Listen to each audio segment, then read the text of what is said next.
Bom dia, meus amigos. Que Jesus esteja com todos nós. Que Jesus nos abençoe hoje e sempre. Estamos aqui para mais um Evangelho segundo o Espiritismo. Vamos pedir a Deus, aos nossos anjos guardiões, que possamos entender a mensagem de hoje e refletir sobre ela. Meus amigos, a mensagem do livro Otimismo Todo Dia, de Lorival Lopes, diz o seguinte: achegue-se ao seu mundo interior, como quem se acerca de um jardim de flores belíssimas e perfumadíssimas. Cada uma dessas flores representa uma virtude, uma capacidade, uma firmeza, uma alegria, uma esperança, e são nascidas e mantidas no adubo da sua boa vontade. Não deixe que as suas flores se murchem por falta de trato e amor. Transporte para fora o perfume desse jardim. Ali sair pelo olhar, voz, gestos e atitudes.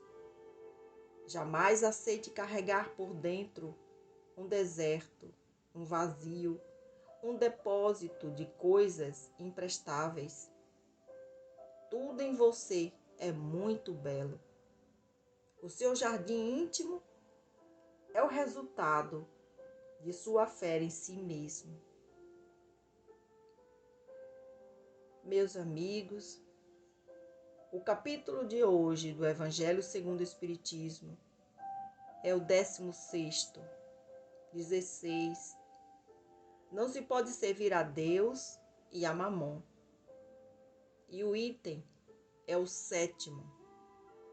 Utilidade providencial da riqueza, provas da riqueza e da miséria. Não podemos interpretar as palavras de Jesus ao pé da letra. Precisamos entender o seu sentido.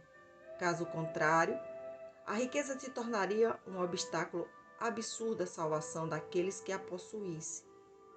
Deus não colocaria a riqueza na mão do homem se ela fosse um instrumento inevitável de perdição. Esse pensamento contraria a razão. A riqueza é, sem dúvida, uma prova muito arriscada, chegando a ser mais perigosa do que a miséria, em virtude das tentações que oferece e da fascinação que exerce. A riqueza também é o maior estimulante do orgulho, do egoísmo e da vida sensual. É o laço mais forte que prende o homem à terra e desvia seus pensamentos do céu. Causa tamanha perturbação que vemos frequentemente aquele que passa da miséria à fortuna esquecer-se rapidamente de sua condição anterior. Esquece daqueles que foram seus companheiros e que o ajudaram, tornando-se insensível, egoísta e fútil. Embora a riqueza dificulte o caminho para o aperfeiçoamento, ela não o torna impossível e pode até vir a ser um meio de salvação na mão daquele que a souber utilizá-la. O mesmo ocorre com certos venenos que restabelecem a saúde quando empregados de modo correto e com equilíbrio. Quando Jesus responde ao jovem que o perguntava sobre os meios de alcançar a vida eterna, ele disse: você deve desfazer-se dos bens que possui e depois me seguir. Ele não pretendeu estabelecer como princípio absoluto que cada um se desfaça do que possui e que a salvação só se consegue a esse preço. Jesus pretendeu apenas mostrar que o apego aos bens terrenos é um obstáculo à salvação. De fato, aquele jovem julgava-se sem dúvida, sem dívidas para com a lei, porque cumpria os mandamentos, mas recuou diante da ideia de vender seus bens e dar o dinheiro aos pobres. Seu desejo de alcançar a vida eterna não ia até o sacrifício de abandonar os bens que possuía. A proposta de Jesus era uma questão decisiva, com o objetivo de colocar às claras o verdadeiro pensamento do jovem. Ele podia, sem dúvida, ser um homem honesto perante o mundo, não fazer o mal a ninguém, não maldizer seu próximo, não ser leviano nem orgulhoso, honrar seu pai e sua mãe. Porém, não possuía a verdadeira caridade no coração. Sua virtude não chegava até a renunciar em favor do próximo. Nessa passagem, Jesus quis demonstrar a aplicação do princípio: fora da caridade não há salvação. Se as palavras de Jesus fossem levadas ao pé da letra, determinariam a eliminação da riqueza, por ser prejudicial à felicidade futura e por causar inúmeros males à humanidade. Determinariam também a condenação do trabalho, que pode proporcionar a riqueza. Estas consequências são absurdas, pois reconduziriam o homem à vida selvagem e estariam em contradição com a lei do progresso, que é uma lei de Deus. Se a riqueza é a fonte de muitos males, se estimula tanto as paixões nocivas, se provoca tantos crimes, não é a ela que devemos culpar, e sim o homem, que dela faz mau uso, assim como faz mau uso de todas as dádivas que recebe de Deus.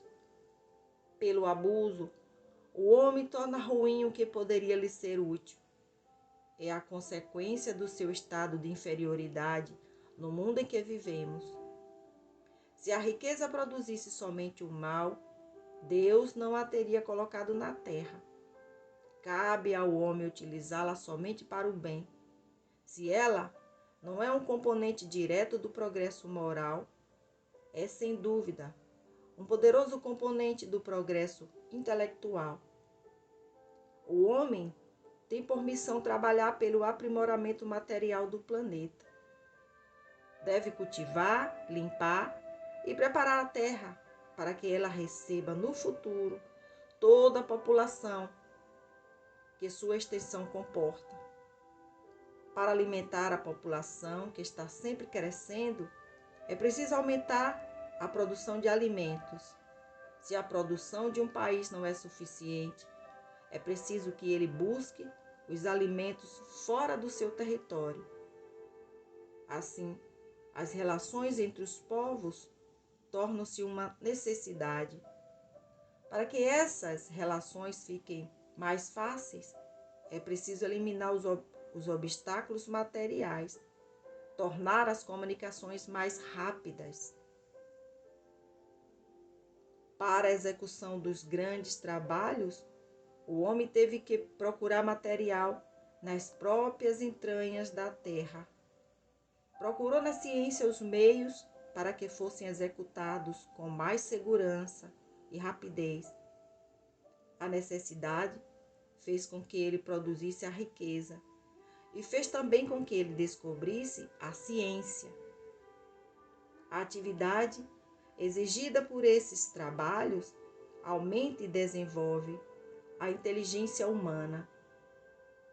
A mesma inteligência utilizada na satisfação de suas necessidades materiais o ajudará mais adiante a compreender as grandes verdades morais. A riqueza, portanto, o principal meio de realização das necessidades do homem. Sem ela, não haveria grandes empreendimentos, nem atividades, nem estímulos e nem pesquisas. É com razão que ela é considerada um fator de progresso. Que assim seja. Portanto, meus amigos, a pergunta é: o que estamos fazendo com aquilo que Deus nos deu por merecimento. O que estamos fazendo, Senhor? Vamos refletir sobre isso e pedir a Jesus que nos ajude. Porque não é a riqueza que acaba com o homem, é Ele mesmo. É o que Ele faz, é o que Ele produz. Amado Mestre, tem misericórdia se estamos fazendo não o que prometemos. Tem misericórdia dos nossos atos e dos nossos pensamentos. Tem piedade, Senhor. Queremos agradecer pelo dia de hoje e entregamos em Tuas mãos tudo o que acontecer, seja alegria, seja tristeza. Te entregamos nossa família, todos os nossos entes queridos, encarnados e desencarnados, os nossos inimigos e amigos, encarnados e desencarnados, aqueles que neste momento estão por aflições. Senhor, nos ilumine. Queremos agradecer ao nosso anjo guardião, que sempre está aqui a nos observar, nós que não percebemos.